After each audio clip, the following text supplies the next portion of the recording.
예, 안녕하세요. 감정평가사 마무리 특강 총 4회로 이제 진행되겠는데요.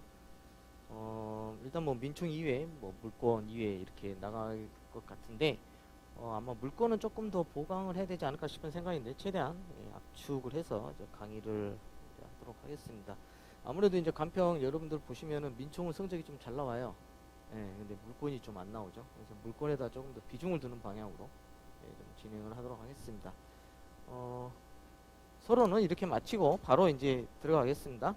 어, 나눠준 그 요약 노트를 보시면 첫 번째 법원이 나옵니다. 민사에 관한 법률이 규정이 없으면 관습법이 하고 관습법이 없으면 조리에 의한다. 이거는 뭐 다 아시는 거니까. 근데 여기 있는 법률에는 1조하고 185조 하고 비교를 좀 해야 됩니다. 그래서 1조에서는 법률에서는 형식적 의미의 법률뿐만이 아니라 실적 의미의 법률로서 뭐 가등기 담보라든지 기타 다른 법률 다 들어가고 여기에 이제 명령 규칙이 들어가죠. 그런데 여기 있는 185조에서는 명령 규칙 안 들어갑니다. 여기 이제 시험에 잘 나오죠. 그래서 법률하고 관습법만 들어간다는 거 좀 기억을 해주시면 됩니다. 그리고 있는 185조에서는 이거 그 물권 법정지에서 가행 규정이기 때문에 그거 하나만 참고를 하시고 그 다음에 시험 문제에서 우리가 3번을 보시면은 우리나라가 가입한 국제조약은 일반적으로 민법이나 상법 또는 국제사법보다 우선적입니다. 다만 엄격하게 판단한다는 부분이 있어요. 사실은 이게 헌법에서 그 법률하고 간습법하고 이게 대등한 효력이에요. 법률하고 조약하고 이게 대등한 효력인데 조약에다가 조금 더 비중을 둔다라는 게 우리 그 지문이 한번 기출된 적이 있습니다. 그래서 이거 하나만 좀 참고를 해주세요. 대신에 이거에 대해서 엄격하게 판단한다. 그러니까 조약 같은 경우는 국회의 동의를 받거든요. 비준을 받는단 말이에요. 그래서 법률과 동일한 효력이 있는데 우리 판례에서는 그 여기 있는 조약에 대해서 조금 더 비중을 두고 있다라는 것을 보시고 그 다음에 판례는 법원성이 부정이 됩니다. 그래서 이제 가끔씩 이제 뭐가 나면은 이제 법원성이 부정되는데 여기 상급심 그러니까 법원이 있어서 1심, 2심, 3심으로 되어 있는데 대법원 판례 대부분이 이렇게 구속을 받아요. 근데 문제가 있으면 이제 전원 합의체로 변경을 하고 있는데 상급심 재판에 이제 재판에서 기속력이라는 게 나옵니다. 근데 이것까지는 우리 시험에는 아직까지 언급된 그 조금 기억을 하나 해놓으시고 그 다음에 아까 1조에 있는 법률에서 여기 있는 명령 규칙 나오는데 제일 중요한 단어가 이거예요. 민사에 관한 것입니다. 요것만 체크를 해놓으세요. 요게 나오면 명령 규칙 다 들어갑니다. 그래서 대법원 규칙 뭐 이런 것도 다 나오는 거. 자, 그 다음에 관습법입니다. 관습법은 반복된 관행, 법적 확신, 그 다음에 전체 법질서에 반하지 않을 것 이렇게 되어 있죠. 그 다음에 직권 조사 사항이고 법칙으로서의 효력이 있습니다. 비교되는 게 사실인 관습이죠. 사실인 관습은 법률행위 해석에만 적용됩니다. 그거 정도만 구분을 하시고 판례로서 종중 사건이 있죠. 종중의 후손은 성별에 관계없이 성년이 되면 당연히 구성원이 된다라고 해서 조리에 의한다까지 좀 기억을 해주세요. 여기 가끔씩 간습법으로 바꿔낼 수도 있습니다. 그래서 성년이 된다기 때문에 미성년 안 됩니다. 사실인 관습 나와 있는데 이게 106조로 갖다 얘기하는 거죠. 법적 확신이 결여되어 있다라고 법률행 해석 기준이 된다는 거. 그리고 법원이 직권으로 판단한 거. 그 다음에 관습법이 나오면은 이게 이 단어가 많이 나오죠. 우리가 1조에서 봤던 것처럼 법률이 없으면 관습법에 의하고 했기 때문에 이게 보충적 또는 여루적 이렇게 씁니다. 그래서 요거 단어 나오면 잘 보시기 바랍니다.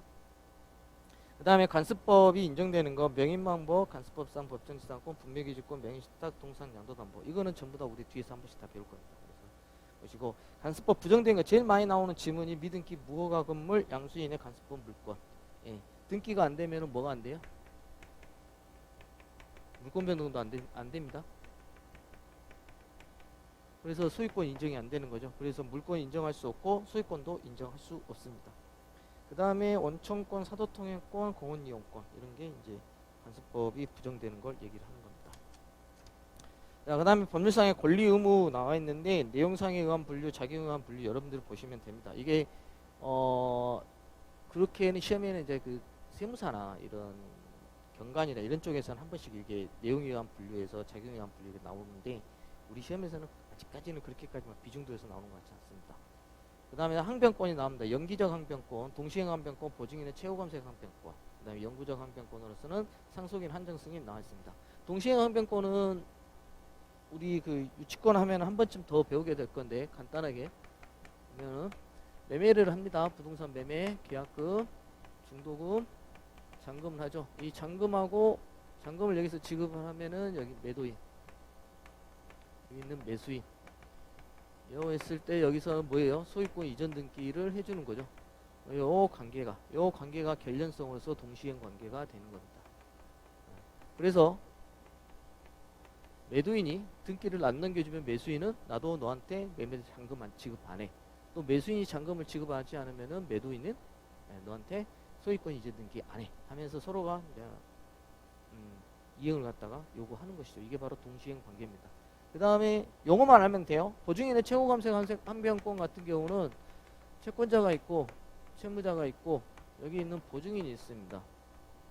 우리가 이제 소멸시효 파트 보면 이걸 좀 많이 보게 될 거예요. 보증인 같은 경우 여기서 보증 계약을 하게 됩니다.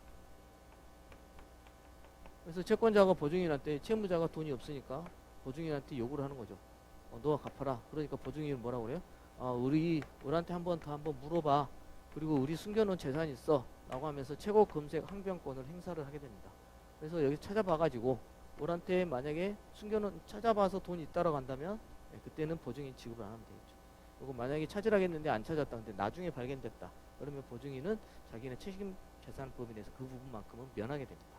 그것만 보시면 되고 영구적 항변권에서 한정 승인.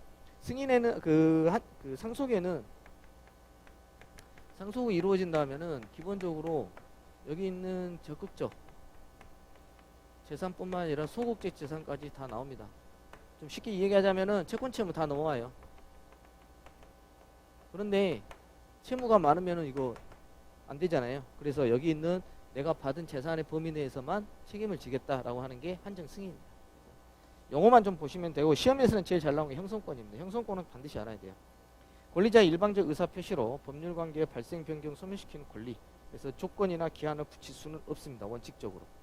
그런데 여기에 이제 뭐가 있냐면은 그 동의, 상대방의 동의가 있거나 그 다음에 이롭게 하는 경우, 그러니까 채무 면제와 같은 이롭게 하는 경우는 가능합니다. 그거는 이제 원래는 안 되는데, 그래서 이건 나중에 합시다. 나중에 보고, 그 다음에 조건이나 기한을 붙일 수가 없습니다. 그래서 상계에서 지금 얘기를 하는 것이고, 이게 뭐냐면 형성권은 기본적으로 뭐예요? 일방적 의사표시로서 권리의 발생, 변경, 소멸이 이루어지기 때문에 상대방이 굉장히 불안한 지위에 있습니다. 그렇기 때문에 조건이나 기한을 붙일 수는 없습니다. 이거 나중에 이제 우리가 조건과 기한에서 한 번 더 봅니다. 좀 더 자세하게 하고. 그래서 형성권의 일부 행사 안 되고요. 그 다음에 이제 잘 보셔야 되는 게 1, 2, 3번입니다. 가끔씩 이제 재판상 행사해야 되는 거 이렇게 구분해서 좀 나오는 경우가 있거든요. 그래서 처음에 보시면은 권리자의 일방적 의사 표시만으로 법률관계의 변동이 일어나는 거, 동의권, 취소권, 추인권, 상계권, 해지의 직권, 매매의 일방이하 완결권 나왔습니다. 매매의 일방이하 완결권을 우리가 제척기간 하면 그때 얘기를 했습니다. 재판상 행사된 거 채권자 취소권, 재판상 이혼 청구권, 친생 부인권 있습니다. 채권자 취소권 정도는 알고 계셔야 됩니다. 우리가 통정호의 표시하고 연결되는 부분이 있기 때문에 좀 기억을 해주시고, 그 다음에 제일 여러분들 어려워하는 게 형성권이지만 청구권으로 표현된 걸 얘기를 합니다. 공유무 분할 청구권, 지료증감 청구권, 지상물 매수 청구권, 부속물 매수 청구권, 매매대금 감액 청구권, 차임 증감 청구권. 이거는 다 우리가 물권법에서 다 배우게 됩니다. 그런데 하나만 기억을 해서 지상권 갱신 청구권. 이게 마치 형성권으로 보이지만 이거 아닙니다. 갱신 청구권 아닙니다. 이거는 아니에요. 나머지는 우리 지료증감 청구권, 지상권 토지 이용료로 갖다가 얘기를 하는 것이고, 지상물 매수 청구권 같은 경우는 지상권 존속 기간이 만료가 되면은 지상권 설정자에게 매수 청구를 하게 되는 것이죠. 그 다음에 부속물 매수 청구권 같은 경우는 전세권의 존속 기간이 만료가 되면 그때 이제 부속시킨 물건을 갖다가 이제 수거해 가십시오 하게 되는데, 그때 이제 예를 들어서 원상 회복 의무가 발생을 하잖아요. 그때 이제 전세권의 목적물을 갖다 수거해야 될 의무가 있는데, 거기에 대해서 그냥 전세권 설정자에게 이제 동의를 받았다거나 설정자로부터 매입을 했다거나 이러면은 그 사람한테 사가시오라고 하면서 부속물 매수 청구권을 행사할 수가 있게 되는 것이죠. 자, 그 다음에 신의칙에 나옵니다. 신의칙은 개별 판례가 많은데 우리 그 신의칙의 파생 원칙으로서는 뭐가 있어요? 모순행위 금지 원칙, 사정 변경의 원칙, 그 다음에 실효의 원칙, 요 세 가지가 있는데 시험에서는 주로 뭐가 잘 나오냐면은 모순행위 금지 원칙이 잘 나오죠. 그 이전에 신의칙에 대해서 뭐 기본적인 내용입니다. 모든 법률 관계를 규정을 하고요. 강행 규정입니다. 그거 하나 체크해 놓으세요. 그 다음에 보충성, 법원의 직권조사사항. 그러니까 신의칙이라는 것은 민법이 1118조로 이제 구성이 되어 있는데 거기에 대해서 그걸로만 모두 이렇게 규율을 할 수 없는 경우에 신의칙이라는 대명제로 이제 정리를 하게 됩니다. 첫 번째 보시면은 보호의무, 사용자의 근로자의 보호의무 나와 있는데 이거는 그 공사하다가 거기서 가스 이게 용접하다가 가스가 터져가지고 이제 사람들이 죽은 거죠. 그 다음에 숙박업자의 투숙객 보호의무 나왔는데 숙박업은 뭐예요? 숙박업은 기본적으로 일시 사용을 위한 임대차입니다.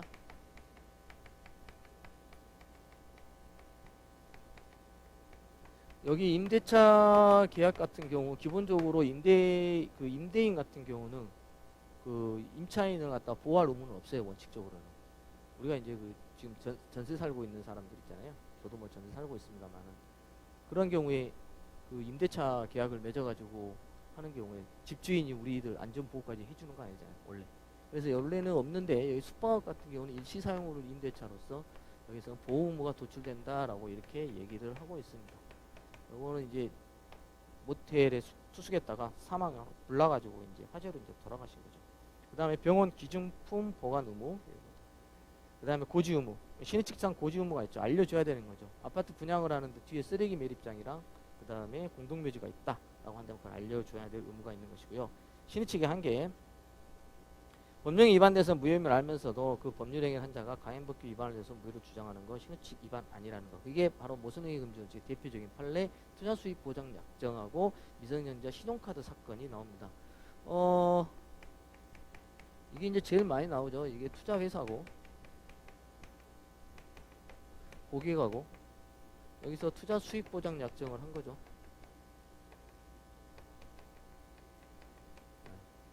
투자 수익 보장 약정을 했는데 투자회사는 이거 약정을 했는데 이게 만약에 유효가 돼버리면은 원래 무효입니다. 이게 먼저 결론 먼저 얘기하자면 강행법규 위반으로 무효입니다. 근데 만약에 이거를 인정을 해버리면 보장을 해줘야 되는 거잖아요. 그러면 이 입법 취지가 몰각이 된다는 거예요. 아니, 기본적으로 이게 강행법규가 돼서 이게 무효인데 이걸 갖다가 인정을 해줘 버리면 결국에는 고객을 보장해 주는 거예요. 그러니까 왜냐면 모순행위 금지 원칙으로 들어간다면은 선행행위 같은 경우는 뭐예요? 보장을 해주는 것이고 그 다음에 후행행위에는 이거 강행법규 위헌이니까 보장을 못 해주네 이러면서 이렇게 간 거예요. 그러면 우리가 기본적으로 모순행위 금지 원칙이 적용돼야 되는 게 맞잖아요. 근데 만약 이걸 인정을 해버리면 이 입법 취지가 아무 의미가 없게 돼버린 거죠. 그래서 인정을 안 해주는 거예요. 그래서 이러한 경우에는 모순행위 금지 원칙 적용이 안 된다라는 거죠. 그리고 미성년자 신용카드 사건도 마찬가지입니다. 여기 있는 미성년자가 있고 여기 있는 상대방인데 올리브영이라고 생각하시면 되죠. 화장품을 했는데 이게 60만 원에 3개월 할부로 긁은 거죠. 근데 미성년자가 여기에 대해서 취소를 한 거죠. 왜냐하면 민법 5조에서 법정 대리인의 동의 없이 한 법률행위를 뭐한다? 취소할 수 있다고 했기 때문에 미성년자가. 그랬을 경우에 만약 이걸 모순행위 구매를 했죠. 선행행위에서는 구매를 하고 후행행위에서는 이거 갖다 취소한다는 게 이게 안 맞는 거죠. 이걸 만약 인정을 해버리면은 지금 이와 같은 문제가 발생한 거죠. 우리가 5조에서 이것도 역시 강행법규 위반으로 무효가 된다라고 했는데 그 5조가 아무런 의미가 없이 돼버리는 거죠. 그래서 이거 갖다 인정 안 해주는데 우리 판례는 뭘로 갔느냐? 처분 허락한 재산으로 가가지고 해결한 거예요. 용돈이기 때문에 처분 허락한 재산이기 때문에 여기에 대해서는 취소할 수가 없게 되는 거예요. 그것만 기억하시면 돼요. 그래서 지금 그 법령에 위반돼서 무혐의 알면서도 그 법령을 한 자가 예죠. 투자회사 같은 경우 강행법규 위반으로 무효로 주장하는 거 신의칙 위반이 아니다라는 거. 그래서 좀 정리를 해주세요. 그 다음에 3번 채권자가 채권 확보하기 위해서 제3자 부동산 채무자에게 명의신탁한 다음에 강제 집행하는 거. 뭐냐면 어, 여기 있는 갑이라는 사람이 이제 그 신탁자하고 수탁자인데 여기 있는 수탁자한테 병이라는 사람이 여기 채권자죠. 명의신탁 하도록 꼬시는 거죠. 그래서 이쪽으로 오니까 여기에 대해서 강제 집행 들어가 버리는 거예요. 이거는 말이 안 되는 거거든요. 그래서 채권자가 채권 확보에 의해서 제3자 부동산을 채무자, 이 사람이 이제 제3자가 되는 거죠. 그래서 이제 맡겨놔라 해놓고 자기가 강제 집행이 들어가 버린 거죠. 이거 역시도 신의치 기반이 됩니다. 이렇게 보시면 되고, 자, 그 다음에 사정변경의 원칙 나와 있는데 계약의 기초가 되는 객관적 사정, 주관적 개의적 사정 아닙니다.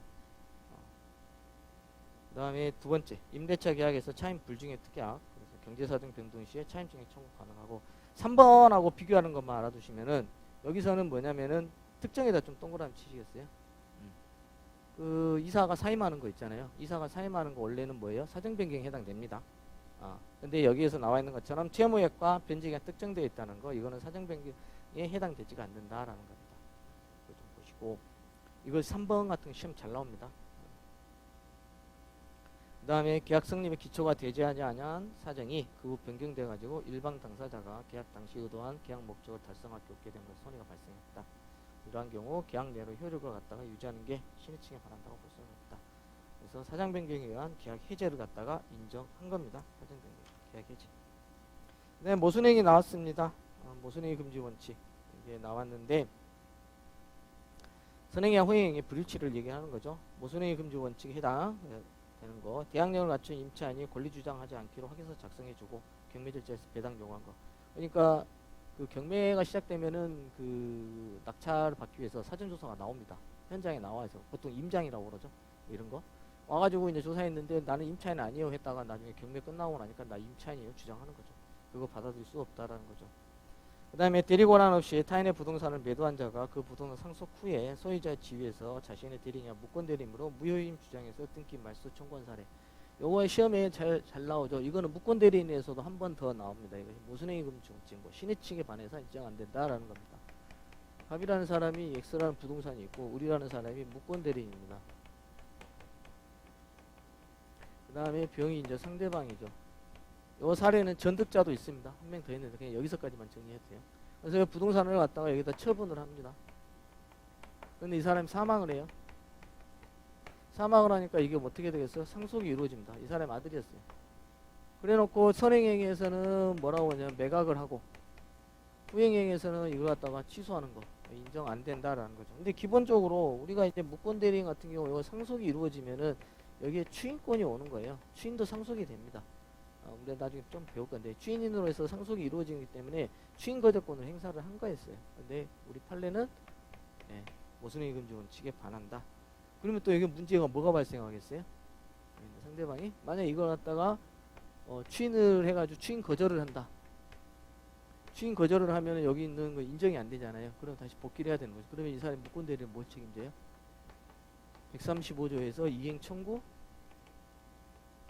또는 손해배상까지 책임을 져야 되는 거예요. 둘 중에 하나 져야 돼요. 그럼에도 불구하고 이 사람이 여기서 저기 추인 거절권을 갖다 내가 상속 받았으니 여기 추인을 갖다 거절하겠다 한 건데 받아들이지는 않았습니다. 그 다음에 취득 시효 완성 후에 그 사실을 모르고 당해 토지에 관해서 어떠한 권리도 주장하지 않기로 했다 하더라도 이에 반해 시효 주장하는 건 신의칙상 허용되지 않는다. 이것도 잘 나옵니다. 그래서 좀 보시고 3번 모순행위 금지 원칙에 해당되지 않는 거 나와 있죠. 그래서 첫 번째가 투자 수익 보장 약정. 그래서 강행복귀를 위반한 투자 신탁 스스로가 그 약정의 무효를 주장하는 거 신의칙 위반 아니고요. 그 다음에 미성년자가 사후에 법정 대리인의 동의가 없다는 이유로 취소하는 거 역시 신의칙 위반 안 되는데 요 두 개 판례는 꼭 기억하고 가시기 바랍니다. 이게 모순행위 금지에서 제일 많이 나오는 거고요. 자, 그 다음에 실효의 원칙입니다. 적용 요건 보시면 장기간 동안 행사하지 않은 것이죠. 그에 더 상대방이 신뢰를 하고 갑자기 권리를 행사하면 부담이 되겠죠. 그래서 실효의 법리 적용된 거 1년 4개월 전에 해제권이 발생했는데 장기간 행사하지 않은 거, 상대방 해제권이 행사되지 않을 거 신뢰를 했고, 중요한 거는 뭐냐면은 매매대금이 갖다 거의 다 지급한 상황이었어요. 얼마 되지가 않아요. 그 잔금이. 그랬을 때 해제권 행상 신의칙상 허용이 안 된다. 그 다음에 징계 면제기일로부터 2년 10개월이 경과한 후에 해고 무효 확인의 소송 신의칙상 인정 안 되고, 그러니까 해고 같은 경우는 기본적으로 빨리빨리 해결해야 됩니다. 왜냐하면 해고가 되면은 월급이 안 나오잖아요. 노동자들, 근로자들 같은 경우는 그 생계의 위협이 있기 때문에 빨리빨리 해결해야 되는데, 근로자가 자신에게 그런 해고에 대해서 무효 확인 소송 제기할 수 있는 기간이 있음에도 불구하고 2년 10개월이나 지났다. 그런 경우는 신의칙상 허용이 안 된다라고 하고 있습니다. 그 다음에 징계해고당한 근로자가 퇴직금과 해고 예고수당 이의 없이 수령했고 그 다음에 시간이 많이 흘러갔다라고 한다면 이거 역시 해고 무효 확인 소송에서 신의칙상 허용이 안 되는 겁니다. 그 다음에 실효범리가 적용되지 않는 겁니다. 토지 소유자가 무단 점유자에 대해서 부당이득 반환 청구권을 장기간 동안 행사하지 않는 거. 그 다음에 인지청구권. 인지청구권은 뭐예요? 친족행위죠. 신분행위죠. 일종의. 그래서 이러한 경우에는 가족법상 행위에 대한 실효의 법리가 적용될 수가 없는 거죠. 그 다음에 권리남용 금지의 원칙입니다. 권리남용, 권리를 행사하고 권리 행사자의 이익과 그로 인해서 침해된 상대방에서의 현저한 불균형, 가해 의사에도 하나 좀 붙여놓으시겠어요? 이게 주관적 사정인데 판례에 따라서는 이걸 갖다가 객관적 사정에서 유추하는 경우도 있고, 이게 좀 약간 견해 대립이 좀 있습니다. 상계권 행사 제한입니다. 여기서는 주관적 요건을 요구하지 않습니다. 다만 가해 의사, 주관적 의사는 객관적 의사에 의해서 추인이 가능하다라고 하는 거죠. 이거는 그냥 상계권 남용이 이제 안 된다라는 부분인데, 갑이라는 회사가 우리라는 회사에 있을 때 이 사람이 채권자예요. 예를 들어서 이 사람이 10억이라는 채권을 갖고 있어요. 근데 이 채권자가 사정이 어려워서 어음을 발행을 합니다. 그래서 어음을 발행하면 유통이 되죠. 그래서 할인 해가지고 이 어음이 40%까지 떨어졌어요. 그러면 4억이죠. 4억에서 어음을 가지고 와서 여기다 딱 요 10억과 상계하면은 이 사람은 엄청난 손해가 보는 거죠. 그래서 상계권 남용 금지한다라고 하는 게 그 판례예요. 그래서 가해의사, 주관적 의사는 객관적 사정에 의해서 추인이 가능하다. 그 다음에 3번 권리의 행사가 권리 남용이 되면 법률 효과는 발생하지는 않습니다. 하지만 권리 자체가 박탈하는 것은 아니다. 다만 이제 친권 같은 경우, 친권 상실 같은 경우 인정이 되죠. 그러니까 이 판례가 경기도에 있는 사건인데 학교예요. 학교가 여기는 갑이 땅이고 여기는 을인데 여기 학교가 지어져 있어요. 그래서 요만큼에 넘어간 거죠. 그랬을 때 이거는 뭐예요? 권리를 갖다가 남의 권리를 침해한 거죠. 그런데 우리가 여기다가 뭐를 해요? 요만큼에 대해서 철거 청구하는 거. 그럼 학교가 여기 잘라지는 거죠. 그래서 이 같은 경우는 남용이다. 철거하는 것은 남용이니까 뭘로 해야 된다? 그렇다 해서 남용해서 권리가 박탈하는 건 아니죠. 대신에 뭐라 했어요? 요 토지 이용한 거 부분에 대해서는 뭐다? 부당이득 반환 청구해라 라고 하는 게 그 내용이에요.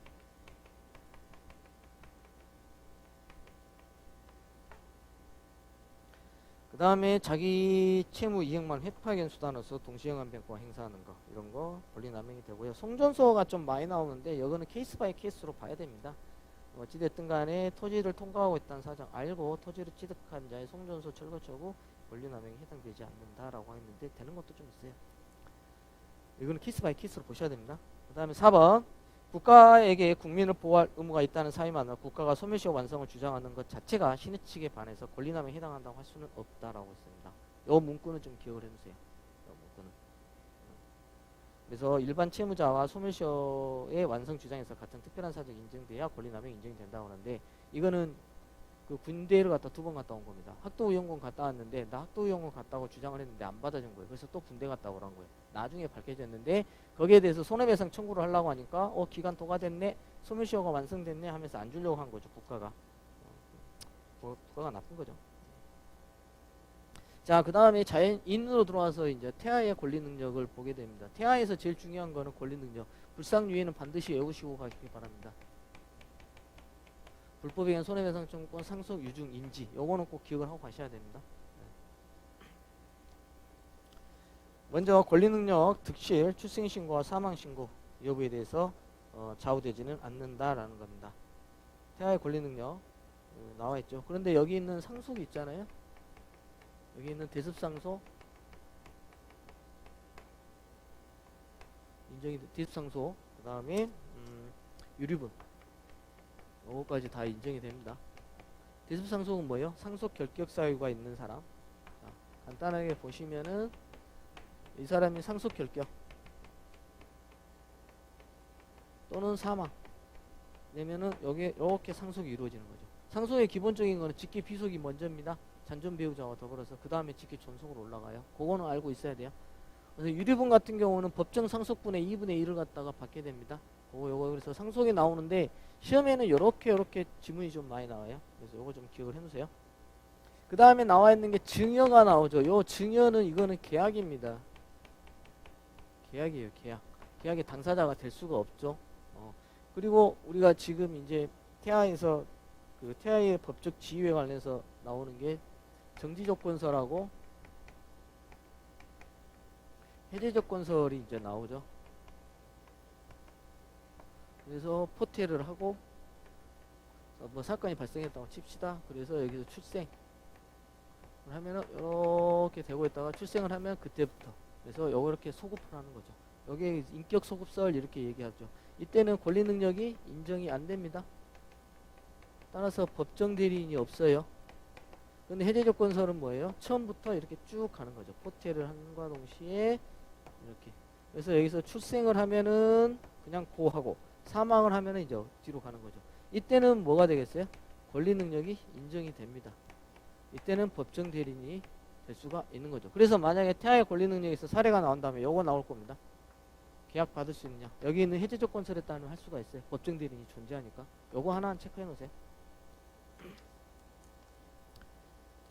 그 다음에 3번 부의 교통사고 태아 출생 위자료 청구 가능하다. 나머지는 그 4번 태아의 법적 지위 이거 했고, 자 그 다음에 동시사망 상속인이 될 직계 비속이 상속 개시 전에 사망한 경우에는 상속인이 될 직계 비속이 상속 개시와 동시에 사망과 추정되는 경우도 포함한다. 이거는 뭐냐면 감칼계 추락 사건이에요. 그래서 요 간단하게 얘기하자면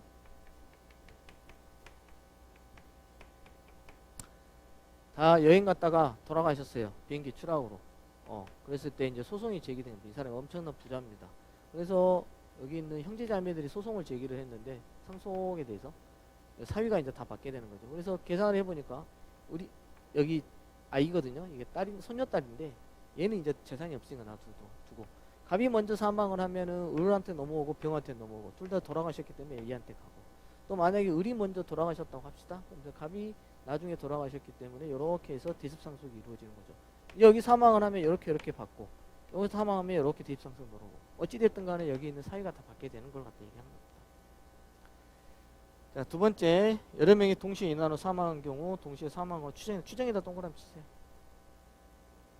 이 추정이 깨지지 않는 한 그들의 상속이나 상속이 일어나지 않는다라는 겁니다. 우리가 추정하고 간주는 비교해야 돼요. 우리 추정은 여기서 나오지만은 간주가 나오죠. 간주 실종선고가 나옵니다. 실종선고에서 간주 같은 경우 뭐 해야 돼요? 추정은 내가 사망을 했다 했을 때 짠 나타나면 그거는 번복이 돼요. 간주는 뭐예요? 절차를 거쳐야 됩니다. 그게 뭐예요? 실종선고 취소를 거쳐야 되는 거죠. 그거 하나 좀 기억을 해두시고, 그 다음에 의사 무능력자가 또 나옵니다. 이거 좀 구분을 하셔야 되는 게 그 행위 무능력자, 그러니까 행위 제한 능력자하고 이제 구분을 해야 되는 것이죠. 그래서 의사 무능력의 유무 구체적 개별적으로 판단한다. 그 다음에 제한 능력자는 객관적 획일적으로 판단한다. 이거 좀 기억을 해놓으세요.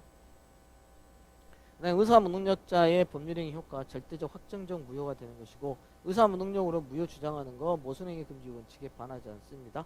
이거 헷갈리면 안 돼요.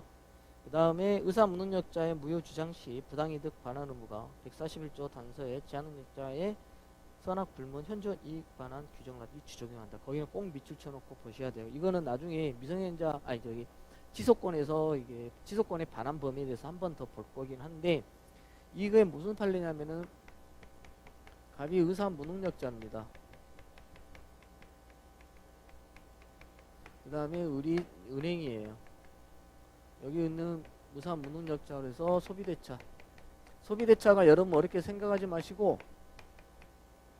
은행에서 돈 빌린다고 생각하시면 돼요. 그래서 여기에다가 근저당권을 설정을 합니다.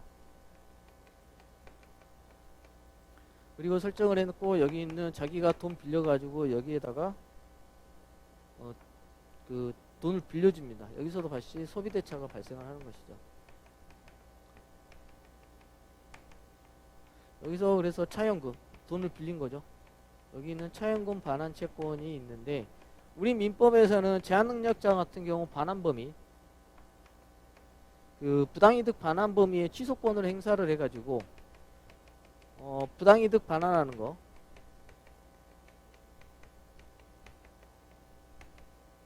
이게 이제 141조가 적용이 되는데 기본적으로 선이면은 현존이익만 하고 악이면은 이익 플러스 이자 플러스 손해배상까지 다 갑니다. 그런데 제한능력자 같은 경우 부당이득 반환 의무가 나올 때 제한능력자는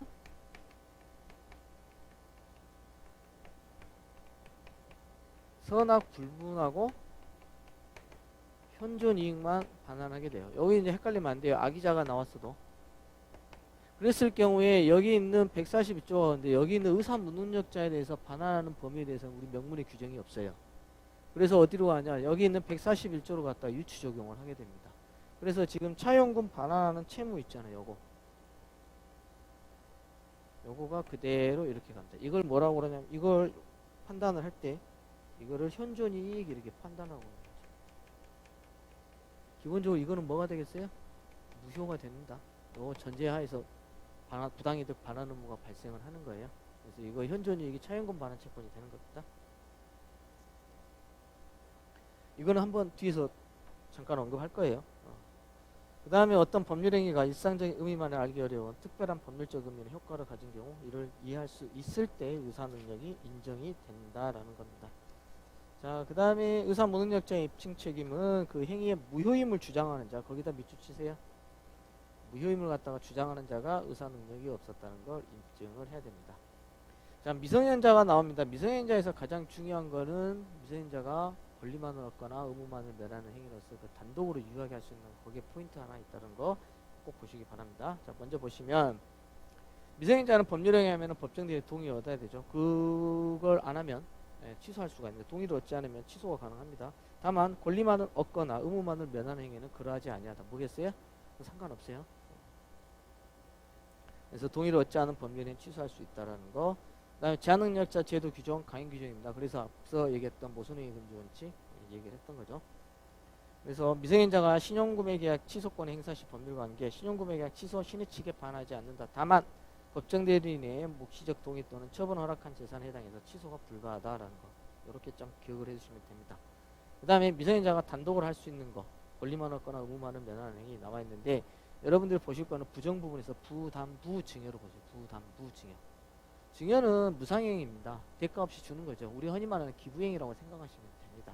근데 부담부 증여라고 되어 있죠. 이 부자가 있기 때문에 헷갈릴 수가 있는데 부담이 붙어있는 증여 이렇게 생각하시면 돼요. 이거는 쌍무계약이 적용이 됩니다. 그 다음에 시험에 잘 나오는 거 경제적으로 유리한 매매계약 체결 이런 게 나오는 것이죠. 그래서 요 구분하는 거 잘 보시기 바랍니다.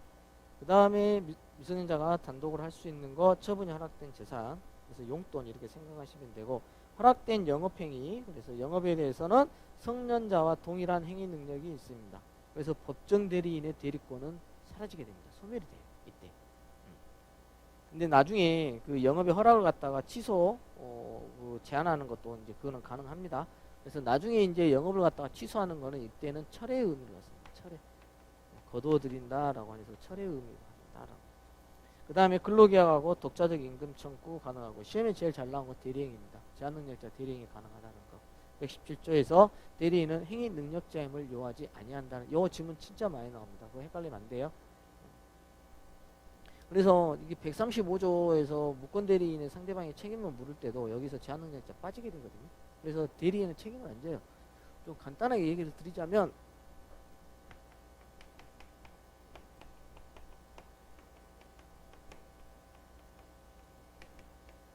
여기 있을 때 법률 효과는 여기로 기속해요. 대리 같은 경우. 얘가 다 책임을 지는 거예요. 얘는 그냥 하기만 하면 돼요.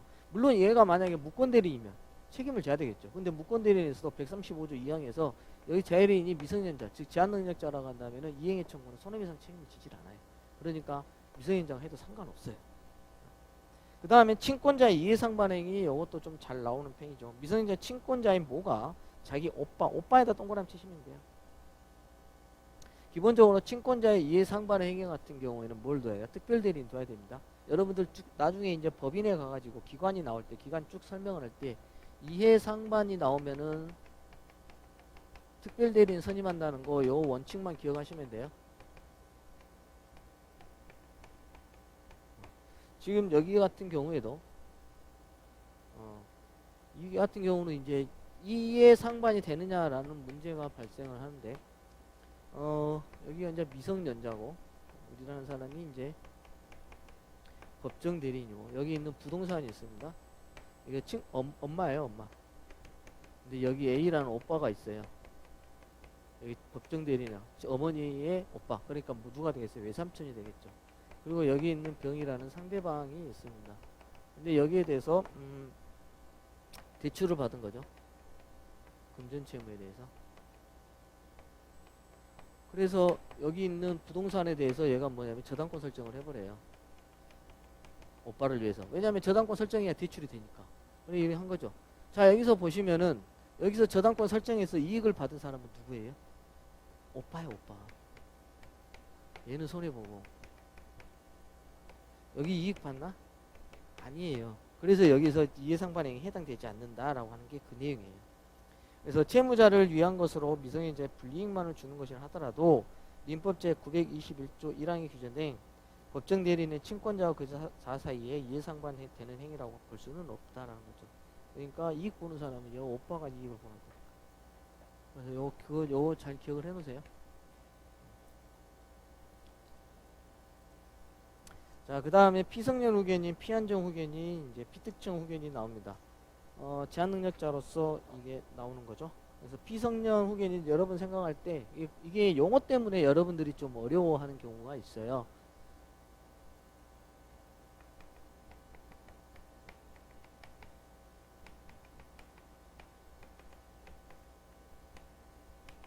피성년 후견인은 완전히 막간 사람이에요. 한마디로 말해서 치매환자인데 중증 치매환자예요. 벽에 똥칠한다고 생각하시면 돼요.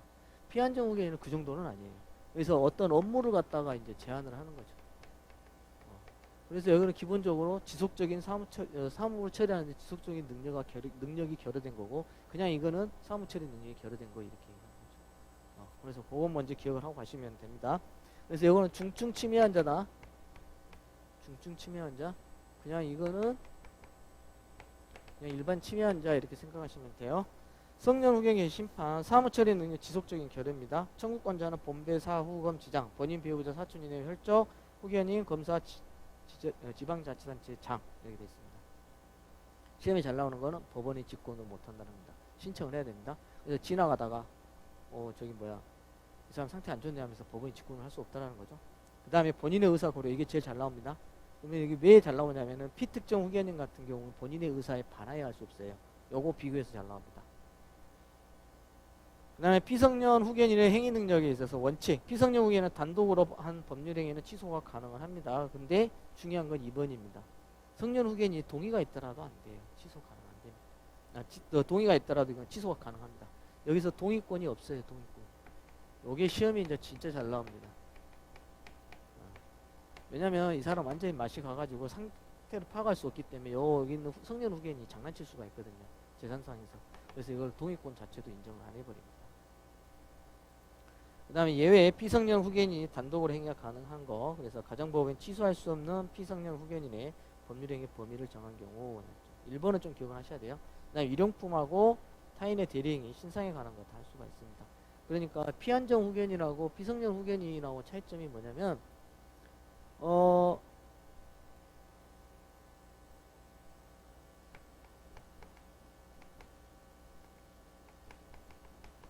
기본적으로 얘는 아무것도 못해요.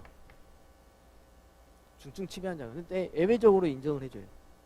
근데 여기 있는 피한정 후견인은 능력자에 가깝게 인정을 해줘요.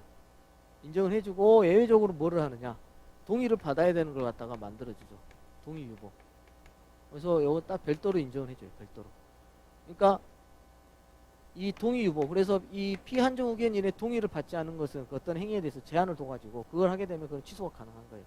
근데 기본적으로 피성년 후견인은 모든 걸 다 취소가 가능해요. 근데 우리가 여기에서 1번 예외에서 1번을 보시면 취소할 수 없는 범위를 딱 정해 놓는 거죠. 그러니까 좀 달라요. 그래서 여러분 생각할 때 헷갈리지 말고 피성년 후견인은 아예 못한다. 그나마 조금 인정해 준다. 피한정 후견인은 할 수 있다. 그런데 일부는 못한다. 대신에 이거는 동의받으면 할 수 있다. 그래서 동의 유보가 있다. 이렇게 먼저 정리를 하시고 가시는 게 좋아요. 그 다음에 성년 후견인 여러 명 둘 수도 있고, 법인도 성년 후견인 될 수 있고, 종료, 성년 후견 개시 원인이 소멸된 경우에 본배 사후금 지장에 의해서 소년 후견 종료 심판을 하게 됩니다. 그리고 지문이 이게 별거 아닌데 제일 많이 나오는 지문 중에 2번 이게 좀 나와요. 가정법원이 피성년 후견에 대해서 한정후견 개시 심판을 했대. 피성년 후견일에 대해서 한정후견 개시 심판을 한단 말이에요.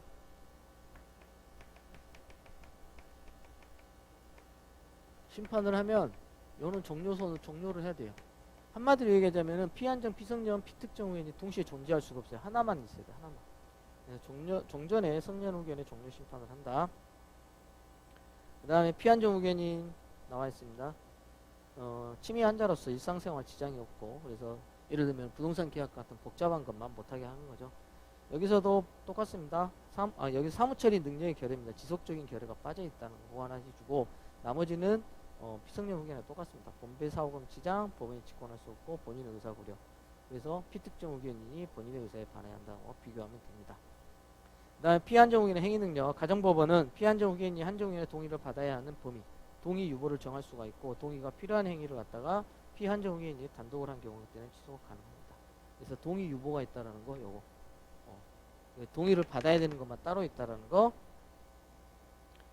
그 다음에 예외적으로 피한정이 단독으로 행위 가능한 거, 가정법에 동의를 요하는 것으로 정한 외 밖의 행위는 단독으로 가능합니다. 타인의 대리 가능하고 이동풍 구입 가능하고, 또 이게 종료가 되는 거, 뭐 한정후견 시 원인이 소멸되면은 본배 사후금 지장에 의해서 가능하게 됩니다.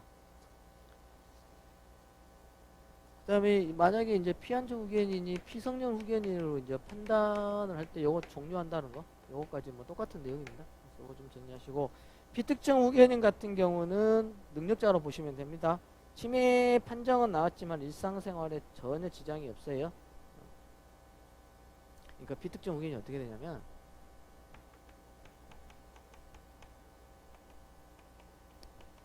이 사람도 뭐 여기 치매 판정을 받았는데 집에서 이렇게 보호해줄 수 있는 사람이 있는 거죠. 그러니까 별 문제가 발생은 안 해요. 근데 여기 있는 보호자가 만약에 교통사고가 발생을 해가지고 일정 기간 동안에 업무를 처리하지 못해요. 도와주지 못해요. 그럴 경우에 피특정 후견을 갖다가 선임을 합니다. 교통사고 당해서 병원을 입원해서 여기 있는 피특정 후견인을 갖다가 돌봐줄 수가 없잖아요. 치매 환자를. 그래서 피특정 후견인을 갖다가 해가지고 이제 후견인이 도와주는 거죠. 근데 시험에 여기서 잘 나오는 것은 피특정 후견인 능력자라고 하는 거하고, 그 다음에 두 번째 줄에 있죠. 특정 후견인은 본인의 의사에 반할 수 없다. 여기에 이제 제일 잘 나오는 지문입니다. 그래서 특정 후견 심판할 때 특정 후견의 기간 또는 사무의 범위를 정하고, 그 다음에 행위 능력 제한되지 않는다. 그 다음에 앞에서 봤던 것처럼 피특정 후견인을 갖다가 피한정 후견을 할 때 요거는 종료 선언을 한다라는 거, 그 내용입니다. 자, 그 다음에 제일 잘 나오는 게 시험에서 15조 관련된 내용입니다. 이거는 나중에 여러분들이 그 무권대리 행위에서 131조하고 좀 잘 보셔야 됩니다. 요거 비교해야 됩니다.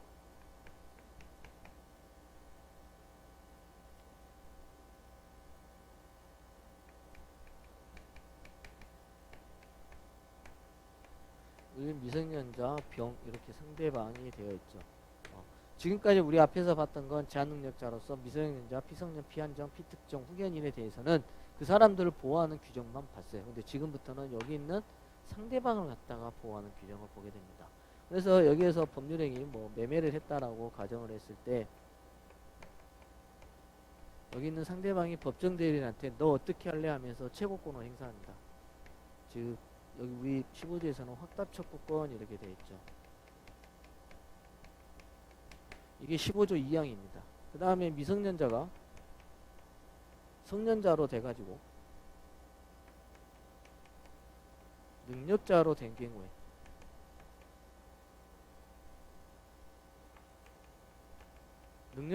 경우에 여기 있는 확답 척구권을 갖다가 행사할 수가 있습니다. 15조 1항하고 2항. 그리고 여기 있는 그 상대방의 입장에서 이 최고권 같은 경우는 선악 불문하고 행사할 수가 있다라는 거. 요거 잘 기억을 해놓으세요. 확답 척구권. 그래서 여기 있는 법정 대리인한테 이제 이때는 이제 미성년자로 가정을 합시다. 15조 1항이 성년자로 된 경우, 그 다음 15조 2항이 법정 대리인한테 확답 척구권 했을 때 확답을 바라지 아니할 때는 뭐다? 취인한 것으로 본다라는 거죠. 여기 이제 시험이 잘 나오는데 131조에서는 무권 대리인이 상대방이 그 본인한테 물어봤을 때 확답을 바라지 않으면 그때는 추인을 거절한 것으로 봅니다. 예. 이거 잘 기억을 하시고, 그 다음에 15조 3항에서 특별한 절차를 요구하는 경우가 있어요. 우리가 앞에서 봤었던 제한능력자에서 그 제한능력자의 재산, 특히 이제 피성년 후견이나 이런 사람들의 재산을 갖다가 처분하거나 또 나아가서는 뭐 소송을 한다거나 중요 재산의 변동을 가져오는 경우에는 그때는 후견 감독인의 동의를 받아야 되는 게 있어요. 이게 특별한 절차입니다.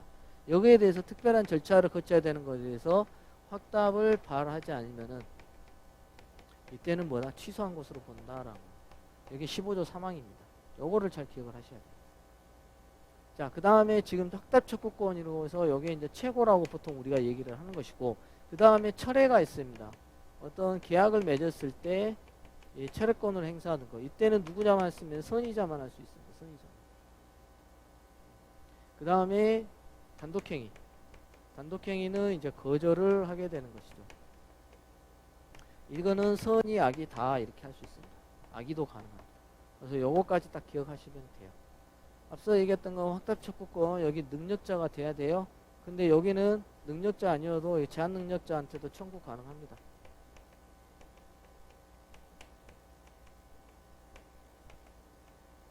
여기에 이제 15조에 관련된 내용입니다. 자, 그러면 간단하게 보겠습니다.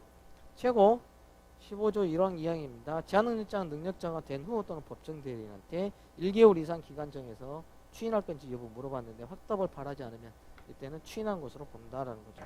본다면 뭐예요? 간주 규정입니다. 그 다음에 3항입니다.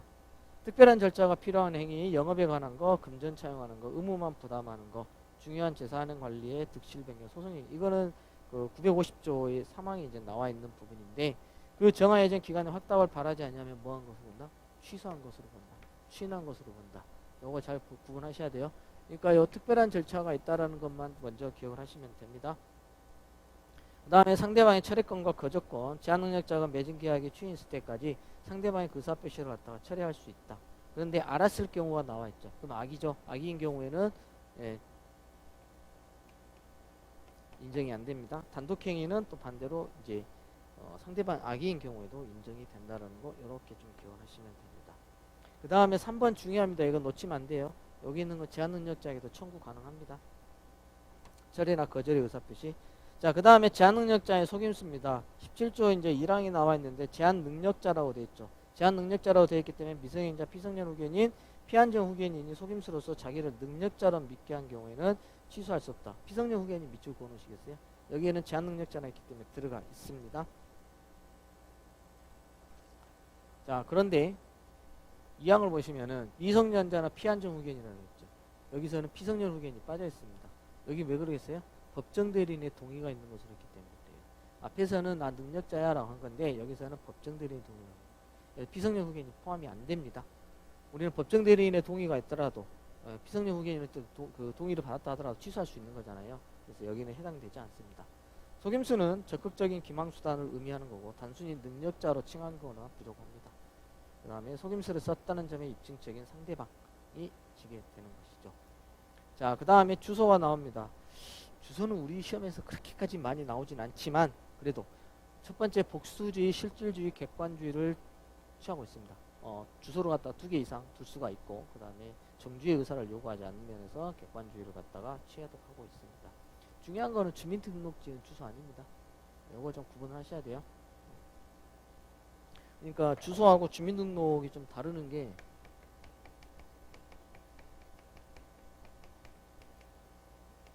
갑이 여기서 이사를 했어요.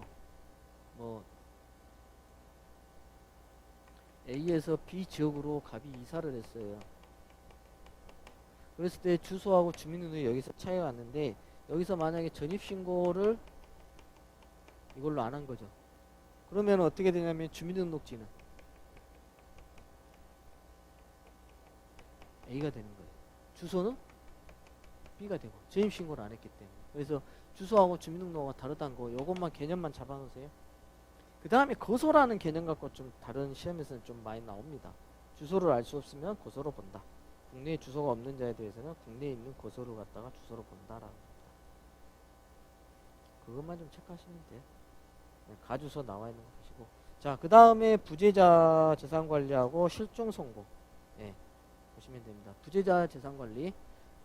보시면 부재자는 반드시 생사불명이나 행방불명의 필요는 없습니다. 예. 근데 실종선고는 행방불명이 돼야 되겠죠. 그래서 부재자는 성질상 자연인의 하나고 법인에게는 적용되지가 않는 것이고요. 그 다음에 두 번째, 법원이 선임한 부재자 재산관리에는 법정대리입니다. 일종의 위임이 적용됩니다. 위임 계약이라고 보통 하는 건데 위임이 적용되기 때문에 위임에 관련된 그 계약 내용이 적용이 됩니다. 그래서 언제든지 사임 개임 가능하고요. 선량한 관리자의 주임으로 부담하고 부재자 재산관리는 재산목록 작성하고 가정법원이 명하는 처분 수행을 할 의무로 부담을 하게 됩니다. 한편으로는 선임한 재산관리인으로 하여금 재산의 관리 및 반환에 관해서 담보 제공을 요합니다. 왜 그러냐면은 부재자 재산관리는 헛짓거리 해버릴 수도 있거든요. 부재자 재산 관리한다 해놓고 다른 데 장난쳐 버릴 수가 있기 때문에 거기에 대해서 그 담보로 갖다가 제공을 요구하는 거죠. 또한 법원에서는 부재자 재산관리는 어찌됐든 간에 일을 하잖아요. 그래서 보수 청구도 할 수, 보수를 지급해야 되는 것도 있죠. 네, 권한입니다.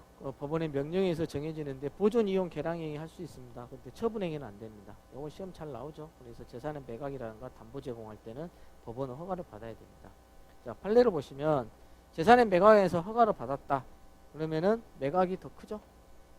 그 다음에 담보 제공이 좀 더 적죠. 그러니까 굳이 이 담보 제공에 대해서 허락을 받을 필요는 없습니다. 허가를 받을 필요는 없습니다. 그 다음에 부동산 소유권 이전 등기 말소 등기 절차 이행 청구나 인도 청구는 보존행위에 불과한 것이므로 법원의 허가 없이 가능하다. 그러니까 갑이 부재자고 우리 재산관리인이라고 칭하고 병이 있는데 원래 여기 있는 부재자의 재산을 했던 이 X 부동산이 이쪽으로 경로가 되어 있다고 한다면은 여기 있는 부재자 재산관리는 뭐예요? 말소 등기 청구를 하는 것이죠. 너 원래대로 갖다 놔라 라고 하는 것이죠. 이거는 기준이 뭐예요? 보존행위라고 보는 거예요.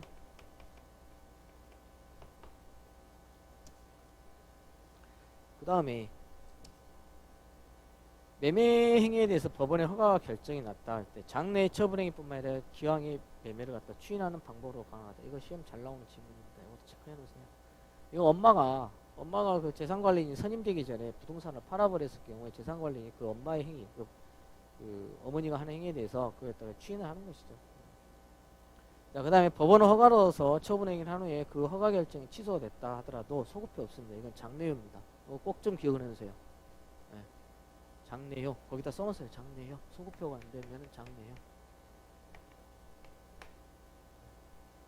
그래서 이미 한 처분행위는 일단 유효입니다. 5번은 여러분들 잘 기억하셔야 돼요. 별표 쳐놓으세요. 권한 초과 행위의 허가를 받고 선임 결정이 취소되기 전 위 권한에 의해서 이루어진 행위가 나와 있죠. 부재자에 대한 실종 기간이 만료된 뒤에 이루어졌다 하더라도 유효다. 그래서 거기다가 제3자를 갖다가 보호한다 라고 이렇게 써놓기만 하면 돼요. 자, 제일 먼저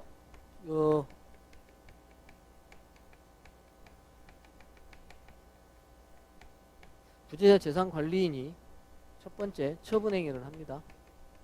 물건을 팔았어요. 어찌됐든 그 부재자의 재산을. 그런데 여기에서 실종선고가 내려지게 됩니다. 두 번째. 실종선고가 내려지면은 이렇게 소급해가지고 실종기간이 만료한 시점에 어떻게 돼요? 사망으로 되는 거죠. 이렇게 그림만 보면은 이 사람 처분행위는 돌아가신 분을 갖다가 재산을 처분한 게 되는 것이죠. 그 다음에 나중에 4번 선임 결정이 취소가 된 거죠.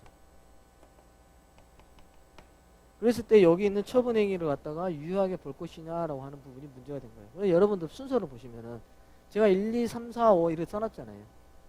그러니까 처음에 처분행위를 했는데 나중에 실종선고가 이루어지고 실종기간이 만료가 되고 나중에 선임 결정이 취소됐어요. 이때부터는 부재자 재산관리는 행위가 다 없어지는 거죠. 유효가 되는 건데 지금 순서를 보시면 처분행위 할 때는 이때는 유효한 거잖아요.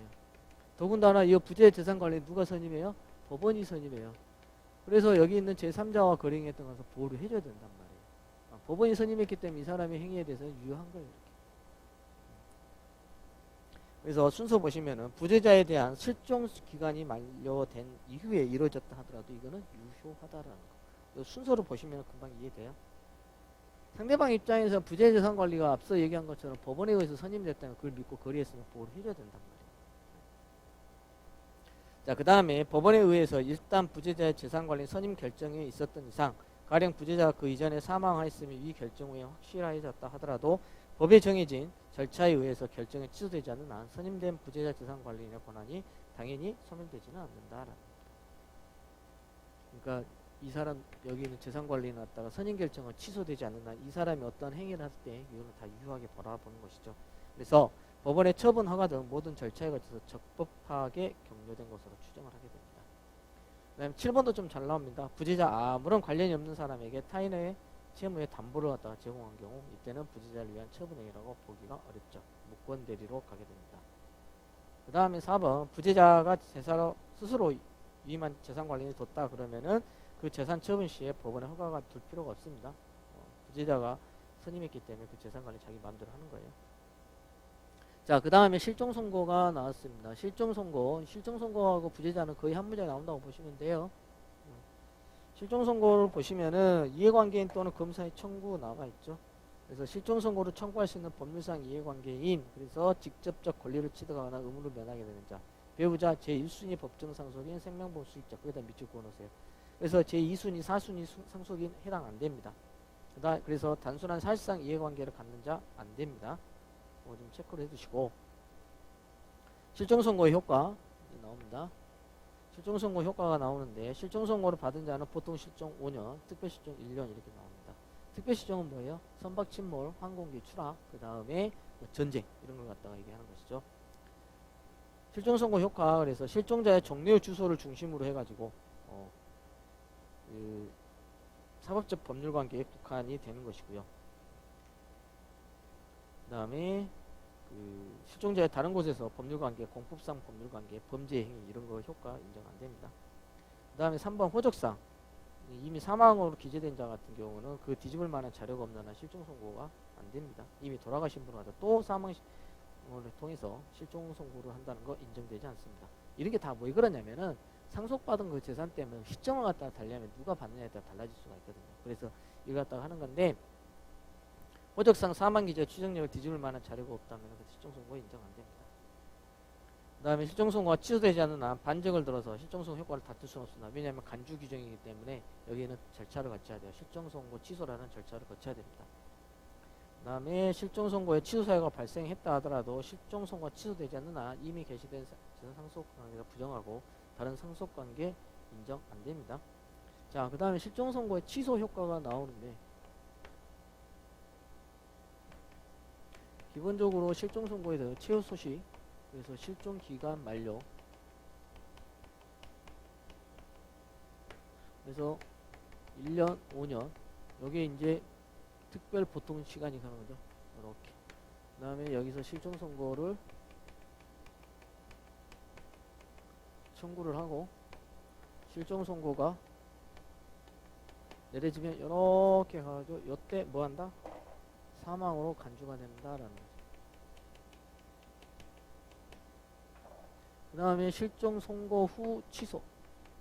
살아 돌아와서 실종 선고를 갖다가 취소를 할 때 여기 있는 기간, 실종 선고 후, 취소 전, 요 기간 동안에 대해서는 선의인 경우에는 보호가 된다라는 걸 기본적인 내용으로 알고 있어야 되죠. 여기 이제 가장 기본적인 내용입니다. 그래서 여기 있는 실종 선고로 인해서, 여기 있는 실종 선고요 인해서 이익을 받은 자, 그때 선의인 경우에는 현존 이익만 반환하면 되는 것이고, 악의자인 경우에는 이익 플러스 이자 플러스 손해배상을 딱 해줘야 된다라는 거 이렇게 딱 정리하면 됩니다. 그래서 여기 이익을 받는 자, 앞서 했던 상속인, 배우자도 역시 상속인에 들어갑니다. 1순위 상속인이 되겠죠. 그 다음에 생명보험의 수익자, 이와 같은 경우 이익을 받는 자에 들어가게 됩니다. 그래서 실종선고 취소의 효과, 소급해서 이제 요 취소를 하게 되면은 이제 소급해서 이제 무효가 된다라는 걸 얘기하는 것이고요. 자, 그 다음에 예외 실종 선고 취소 전에 한 선의를 한행에서는 이때는 효력에 영향을 미치지 않는다. 그러니까 선의자는 보호를 한다는 거죠. 선의자는 보호가 된다. 그래서 실종 선고를 직접 원인으로 재산을 취득한 자, 상속인, 보험 수익자, 선의 받은 이익 현존 한도, 야기 같은 경우는 이익, 이자, 소득 이상까지. 자, 판례로 보시면은 첫 번째, 갑이 잠수 장비를 착용한 채 바다에 입사했다가 부상하지 않은 채 떠오르지 않은 채 행방불명이 됐다. 이거는 사망의 원인이 될 위난이라고 볼 수 없습니다. 그냥 물속에 빠진 거예요. 그래서 이거는 5년이 적용됩니다. 그 다음에 피상속인의 사망 후에 실종 선고가 이루어졌으나 피상속인 이전에 실종 기간이 만료가 된 경우, 그래서 실종 신고자는 재산 상속인이 될 수 없다라는 거죠. 그래서 뭐 연도를 다시 그리자면 1950년 8월 1일, 1951년 7월 2일이죠. 그러니까 이때 갑이 사망을 하고 여기 있는 상속인이 이때 사망을 한 거예요. 그러니까 갑 이전에 상속인이 사망했기 때문에 여기 상속이 이루어질 수가 없는 것이죠. 그걸 얘기를 하는 거예요. 그 다음에 3번, 실종자를 당사자로 한 판결이 확정된 후에 실종 선고가 확정이 돼서 사망 간주의 시점이 소제기 전으로 소급하는 경우가 있죠. 그래서 실종 기간 소제기 만료, 이때 소제기가 이루어집니다. 갑에서 을로. 그런데 여기서 갑이 승소를 하고 여기 판결이 확정이 됐어요. 그런데 여기에서 을에 대해서 실종 선고가 내려지게 됩니다. 그러면 이 사람은 언제 죽어요? 여기가 죽어지는 거죠. 사망한 거예요. 그랬을 때 지금 문제가 뭐냐면은 사망한 사람을 상대로 해서 소제기를 한 거잖아요. 결론으로 따지자면. 근데 이게 먼저 있었어요. 그 다음에 실종 선고가 이루어졌죠. 그 다음에 이 사람이 사망으로 간주된 거예요. 이 순서를 일단 보시면. 그런데 어찌됐든 간에 기본적으로 뭐냐면은 을은 사망한 자예요. 근데 사망한 자로 소제기를 하게 되면은 이거는 당사자 표시 정정을 해야 돼요. 바꿔야 돼요. 만약에 이걸 거치지 않으면 이거는 무효가 돼버려요. 그런데 우리는 여기서 지금 순서대로 따지자면 이게 1번, 이게 2번, 그 다음에 실종 선고가 내려지고 3번, 여기가 4번이 된단 말이에요. 여기가. 그럼 순서대로 따지면 이거는 어떤 뭐다? 이거는 유효가 되는 것이죠. 확정 판결이 유효가 발생을 한다라는 거죠. 그래서 우리 판례에는 당연 무효라고 볼 수는 없다라고 하는 게 그 내용이에요. 그래서 실종자를 당사자로 한 판결이 확정된 후에, 판결이 확정됐죠? 확정된 후에 실종 선고가 확정이 돼서 실종 선고가 내려져 가지고 사망 간주의 시점이 소제기 전. 요 소제기 전이니까 여기를 얘기하는 거죠. 그래서 그 사망 간주 소제기 전으로 소급하는 경우에 위 판결 자체가 소급해서 당사자 능력이 없는 자, 사망자를 상대로 한 판결로서 무효가 된다고 볼 수는 없다. 그래서 이 판결은 유효가 된다라는 게 그 내용입니다. 그래서 만약에 원칙적으로 따지자면 돌아가신 분을 상대로 해서 소제기를 해가지고 당사자 표시정정이나 이런 걸 하지 않게 그 표시정정을 하지 않은 채 소송이 결과가 나서 판결이 확정되잖아요. 그거는 당연 무효가 돼버려요. 그거는 돌아가신 분을 했기 때문에. 그렇지만 지금 이 상황은 조금 다르다는 거죠. 그래서 무효가 된다고 볼 수 없다. 이렇게 보시면 됩니다. 잠깐 쉬었다가 법인의 설립행위부터 들어가도록 하겠습니다.